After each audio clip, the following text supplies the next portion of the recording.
Welcome to your all-in-one podcast show, where we speak to heal, to teach, to inform, and to educate. Get ready as we dive into today's episode. My name is Britney Fonki. You can call me Fonki Speaks, your favorite host.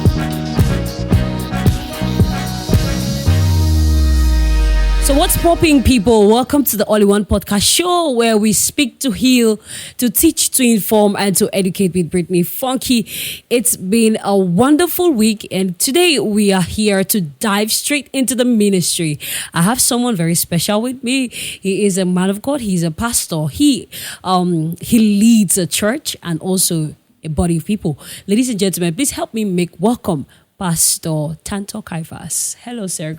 Hello, Britney. How are you today? I'm okay. And you? It's good to have you here. My pleasure. I'm graced, very honored. How do you feel?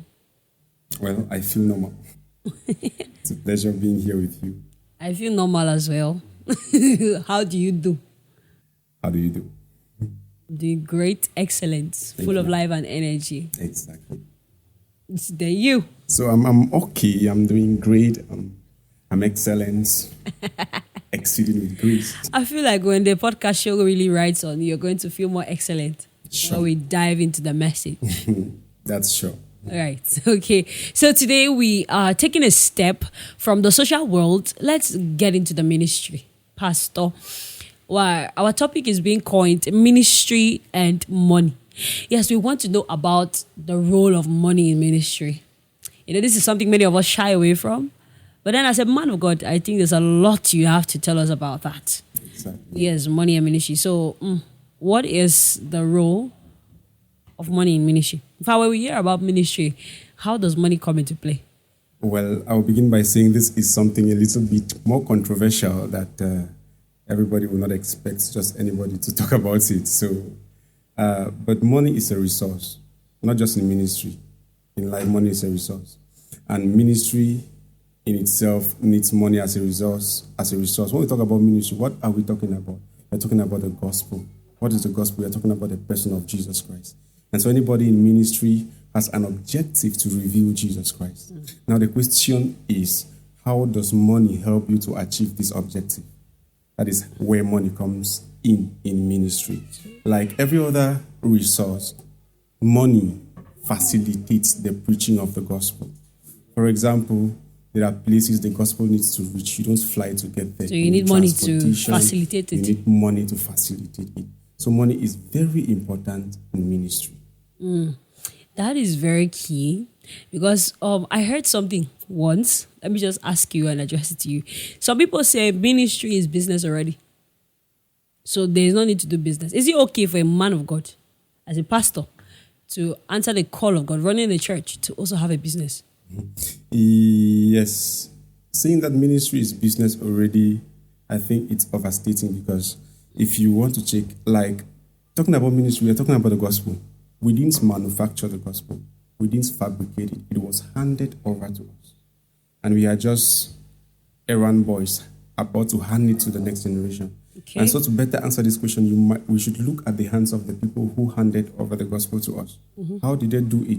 What was their mindset about it? The Apostle Pauls, the Peters, they all had businesses.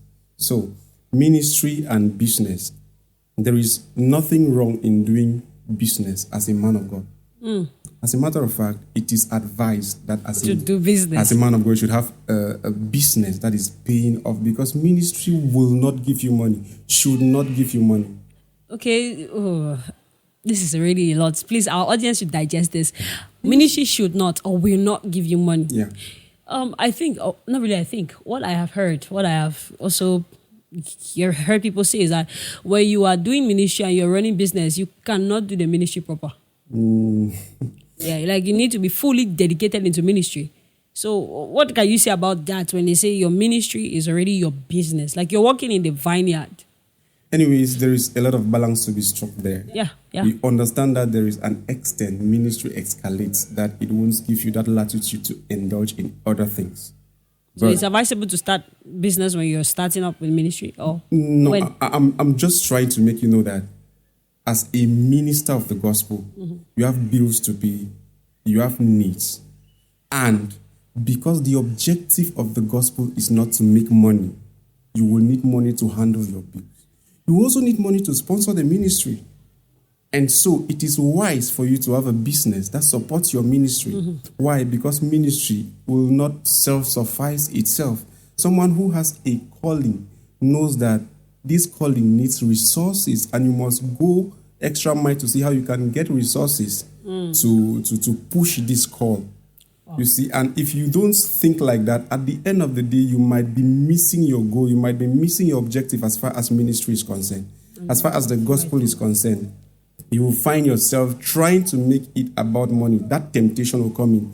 But if you have another source that will sustain this ministry, you will be focused on what you are called to. Wow. I think it's very keen. This is very powerful, because I hear some people also say, while you're doing ministry, you should also note, it's funny, when you're doing ministry, most times pastors will always want to have the temptation of taking money from people, sowing seeds and giving offerings. And then they say that's how pastors make money. That's a source of income, giving extra seeds. What can you say about this? You know, when the man of God says, sow a seed, and if you feel blessed, sow a seed. Does the seed go to the man of God? No, we just want to know, like, you know, these are some things that the word always misquotes. Britney, I would love to talk a lot about that, because it's quite controversial. You know, it boils down to where it began from. Now, you need money in ministry. And if you don't have any source, you might do anything in ministry to get the money, you know. And so that is the reason why there is a lot of infiltration in the gospel today. Wow. A lot of infiltration. What do I mean? The objective is being deviated, and where you begin to see how men, even men of God, are being rated by how much they have in their bank accounts. Oh, we are already off. That is not ministry. Yeah, like the richest man of God, like the richest man of God. I remember some years ago, I don't want to call names, but I saw a man of God celebrating how much money he has in his account. That is not the benchmark of success in your ministry. You see, because the focus has already been lost. Why is this infiltration? Because there is no other source fueling your ministry. And so you get tempted to start seeing how you can extort money from people. And that is not the attitude with which the fathers of faith handed the gospel to us. I remember at some points, Apostle Paul boasted and said, I have not charged the gospel. I have made it free of charge. He says, woe unto me if I charge. That's the foundation from where we are coming. This is I'm really stunned, because you are demystifying a lot of truths. And also, should a man of God charge when he's called to preach in a church? Okay. Yeah, is that another way? I just want to know. Let me give a quick one on that. As a matter of fact, you didn't ask me this question, I would have asked myself. I'm not talking about a man of God, a minister of the gospel. Okay, there's a difference between a minister and a man of God. Because when we talk about a man of God, we see a pastor. When I talk about a minister of the gospel, I'm talking about anyone who reveals Christ in any way, through songs, through preaching, through whatever means. Let's narrow it down to preaching. Well, as a man of God, is it okay for you to charge when you're called to preach? The word charge makes it less of the gospel. Wow. The gospel is free. Look, the gospel is a reality too sacred to be exchanged for a currency. It is too sacred. What is the foundation of the gospel? It is the blood of men. The history of the gospel should make us understand that the gospel should not be charged. Rather, it charges you. It gives you a responsibility. How much were the apostles paid for the gospel? Rather, they paid the gospel with their lives. And you think something that sacred should just pay your bills? That is an insult to the gospel. I love this. I so love it. I love it. So you should not charge for the gospel. If you charge, it's no longer... What makes the gospel is it's free of charge. As a matter of fact, you incur a burden to preach the gospel. That is what many people don't know. So, what do I mean? Let me strike a balance here. Am I saying if you are inviting a man of God, he should trek? No. He should come and sleep on the street? No. Honor him. But charging means a man of God telling you, before I come and preach, you will pay me 200,000. You will pay me 50,000, for example. that makes it less. As a matter of fact, it's not the gospel anymore. So, honor the man of God. If you don't have transport, if you call me to preach somewhere and I don't have transport, say, my brother, I wish I could, but I don't have transport. If you can So it's not really me, proper to say, before coming, prepare this amount of money. It's an insult to the finished work of Christ. It's an insult to the gospel. Wow. I so love this, man of God. Thank you so much for opening our eyes to this. Ministry is something that we don't even like to talk about it. Like my friend was saying, it's a slippery ground. Because it has to do with ministry. There's a lot that we are trying to stay away from. Let's not talk because we're not in it. We're not for many things that has to do with it. So let's just let it slide. And also, you talked about charging makes it really less of the gospel. What truly is the gospel, the good news? Like I began by saying, the gospel is a person to see. The gospel is the person of Jesus Christ. And the good news is the revelation of the person of Jesus Christ. That is the efficacy of his finished works. Who he was, what he did, and who we are as a result of what he did. Which means the gospel initially, or the gospel eventually, reveals your identity in Christ. That is just as simple as that. That is the gospel. The gospel is not long, very short. It's just that sometimes you need to explain, expatiate. The gospel is Jesus Christ giving his life for the entire humanity to ensure their perfection. Period. Simple, exact, and absolute. Straight to the point. Wow, straight to the point. And man of God, there is this thing I watched online and it got me on my toes. I was watching a man of God, let me not call his name, and he said there was a student who came to give him money. They had a church building project or a church project, something like that. And a student took his school fees to come and give him and said that's his own support to the kingdom of God. And he said he refused. Like, we should stop abusing the gospel and abusing people, the vulnerable and gullible people who are helpless. Should we take money from such students? What about you? What do you think about that? Was it right for him to give the money back? Like, are we not supposed to support the gospel because he said he was a student? Well, some people take though. Well, this concept, I will not give you a black and white answer to this question. Okay. Because there are many things around it. I will talk on one end. Many people, many ministers of the gospel use the gospel to extort money from vulnerable people, which I said it makes it less of the gospel.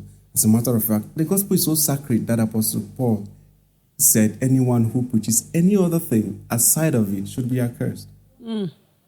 But should we give to support the gospel? There was a project. Should we give to support the gospel? Yes. Should someone give their school fees to support the gospel? No or yes. Why do I say no or yes? There is a place of conviction. Someone might be doing that out of an excitement. You preached a powerful message and they have been stirred, emotions. Also emotions. Out of emotions, and maybe you have motivated them. If you give, you receive double, and they want to do a jumbo kind of stuff. As a man of God who is filled with the spirit of discernment, you should know that this one is just excited. Are you understanding? Yeah. Why am I being skeptical on drawing a clear line on this? It's because someone once told me a story that I would just like to share with you. Yeah. That in a church, a project was going on.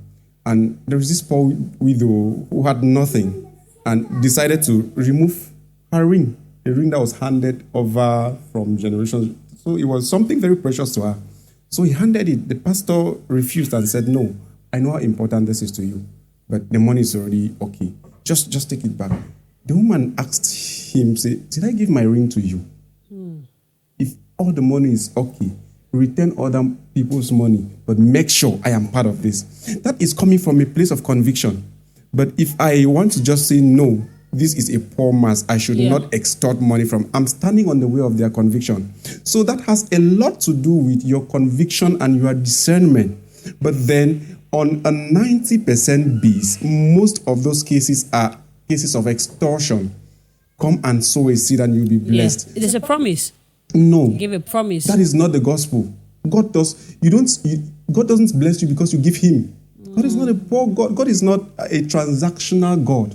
And that's what we think. It is this transactional gospel that has replaced the sacred gospel that was handed to us. Give and it will be given back to you. No. Give and you shall receive. That is wrong. That is not the gospel. That is a scam. Oh my God. God doesn't give to you because so you need to please God. You need to stir God's emotions to give to you. So what God are we talking about? No. God blesses you out of love. In response to God's love, you give to support his work. Free will. You are not charged. You don't pay to God. You give to God. Oh, wow. This is so rich and so insightful. I don't want this to end. Oh my God, I just love how you're just breaking those things down into like pieces that we can absorb. Although some people really need to go back and digest. Sure. Because it does not just come like that. It comes very powerfully that it might hit you and sweep you off your feet. You see, man of God, I'm very happy that we're doing this podcast together because there's a lot I'm getting to learn, especially with this thing of giving and you believe you will receive. And one of the things my pastor told us is whenever he wants us to sow a seed or do anything or to support any project, he always says something. He said, we should not give because he's making any promise to us. And not that God is not a cheap God. We don't give him 100K to give us fruit of the womb. No, that means God is so cheap. You don't give him 200K for him to give you a mansion. You actually buy God. Yeah, you're buying God. Like God is not that kind of God. So whenever I was doing this, he always says, come and do it by your own will. And don't do it because you're compelled to. Because you see people doing it and you're afraid that they will see you and me, I not give. No, I need to give. But then give because you have the will, the heart to give. So I'm really happy that you're striking this point. Another thing about the ministry and money. Let's go back to these tithing things. Tithing and not tithing, rather tithing is biblical. What about sowing seeds if you want to have a blessing? Sowing seed if you want to have a blessing. Like this. And I've been to churches where they say there's a special seed. If you are trusting God for something, come and sow a seed. I wouldn't want to be very raw. I would have said that is a scam. But I won't want to be very raw. You just now, already scam. What is a seed? Okay. Let's talk about seed. What's seeding? If you want to, if you need beans, what do you sow? Beans, right? If you need corn, what do you sow? A seed. How come you need a husband and you're sowing money? How come you need fruit of the womb and you're sowing money? There is a problem around there. Yes. There is a problem around there. Something is wrong. I've always learned that in every case, if there is a missing link or an unanswered question, there is a call for research. Yes. And I'm sorry that in a church there is a missing link, there are unanswered questions, but nobody's on research. Everybody is comfortable, like, okay, my pastor says it, and that is it. As if the Bible is hidden from you. No, you don't sow a seed for God to give you something. Whenever you start talking about transaction, it is no longer God. At some point, let me deviate a little, not switching. Jesus Christ said, if you love someone who loves you, you've already had your reward. You get? Yeah. So, if you are loving someone because he loves you, or you are giving to God because you need God to give you, there is no father-son relationship around there. You are just business partners or businessmen. And that is not who God is. Oh my God. That is not who God is. Oh. So, if the church needs support for a project, let's say we need support for a project and not motivate people to come and give us. We know it is necessary. This is so good. I began by saying money is necessary for ministry. But money is not the objective of ministry. It is necessary for ministry. It's not the objective of ministry. Now, when you start saying, sow a seed so that you will receive from God, it means God has fruit of the womb for sale. Come on, He has a kidney. He has a kidney for sale. And guess what? The size of your seed determines how much you receive. Now, the poor become poorer, the rich become richer. Where are we? Not the gospel again. So God is a politician. God is a politician. I always say many atheists, many people who don't believe God, don't actually disbelieve God. They disbelieve the false image of God that has been presented to them. Wow. Because God is too good that if you present him the way he is, nobody will reject him. Yeah, I heard the story that is if God was a man, a normal human being, every woman would love him. Come on. Like, come on, he's so That is he God. has he's a speck sometimes and we more. accuse people, we call people unbelievers. What the unbelief is not, permit my English, what the unbelief or what the disbelief is not God. It's the false image. Because we think God is one hungry tyrant. And he's not. I don't get it. And he will only give you something if you give to him. I'm a son of my father. That's not the kind of relationship I have with my father. And if God is our father, we should think twice. That concept is not godly. It's ungodly. It's ungodly. And that is not the kind of person Jesus Christ portrayed to be. Who was Jesus Christ? While we were yet sinners, he died. Christ died for us. How much did we pay him? Nothing. How much did you pay for Jesus Christ to die? Nothing. So you think it is now. Jesus Christ died for you for free. You need fruit of the womb. You must pay God. Oh. There is something wrong somewhere. It's a knot So you I need to think tie. it is high time Christians begin to ask questions for themselves and not depend on things that they are being told. Study for yourself. The Bible says the Christians of Berean were too inquisitive that even Apostle Paul, with all his might and ability, would teach them. They'll go to verify if what he said was true. If they could verify Apostle Paul, who is your pastor, but they should not verify him. Wow, man of God, so rich. I'm really, I feel like we'll have a part 2 of this. Yes, we should, because like the insights are so deep. I'm really learning a lot, and believe me, many of our viewers are going to learn from this. This is the aim of the podcast show. We want to inform people, we want to educate them, we want them to learn something new. So, man of God, I said I was going to ask you something before we go. Yeah, what is the highest temptation you consider as a man of God? Well, this is not related to the topic. Eh? As a man of God, as a young man of God, a vibrant man of God, that's the highest temptation. I feel like you're already putting the temptation in my mouth. A vibrant man of God.